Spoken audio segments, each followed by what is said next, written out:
Volunteer వ్యవస్థపై చంద్రబాబుకు మొదటి నుంచి ద్వేషం ఉందని సజ్జల అన్నారు. ఎన్నికల వంకతో పేదలకు పెన్షన్లు అందకుండా చేస్తున్నారని ఆయన మండిపడ్డారు. చంద్రబాబుకు స్వలాభమే ముఖ్యమని తెలిపిన సజ్జల ప్రజలంతా చంద్రబాబు కుట్రను గమనించాలి అని పేర్కొన్నారు. కూటమి గెలిస్తే బీజేపీని, పవన్ కళ్యాణ్ చంద్రబాబును మింగేస్తారని ఎద్దేవా చేశారు. ఇది తప్ప ప్రజలు రాష్ట్రం పట్టని ఆలోచన చంద్రబాబుది.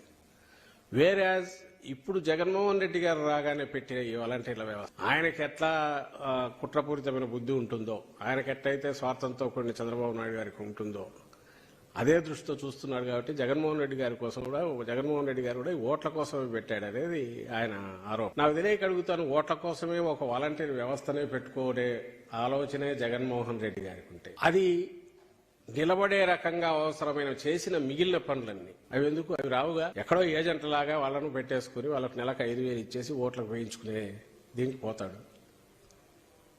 ఈరోజు వాలంటీర్ల వ్యవస్థ సక్సెస్ ఎందుకు అయింది అంటే వాళ్ళ ఇళ్ల దగ్గరికి వెళ్లడం కాదు, లేదా పెన్షన్ వెళ్ళి ఇవ్వడం కాదు, మొత్తం ఎంటైర్ గవర్నమెంట్ డెలివరీ మెకానిజం ఏదైతే డెవలప్ చేసిందో ఆంధ్రప్రదేశ్ ప్రభుత్వం పైనుంచి కింది వరకు అదైతే ఈ డెలివరీ మెకానిజం సరిగా లేక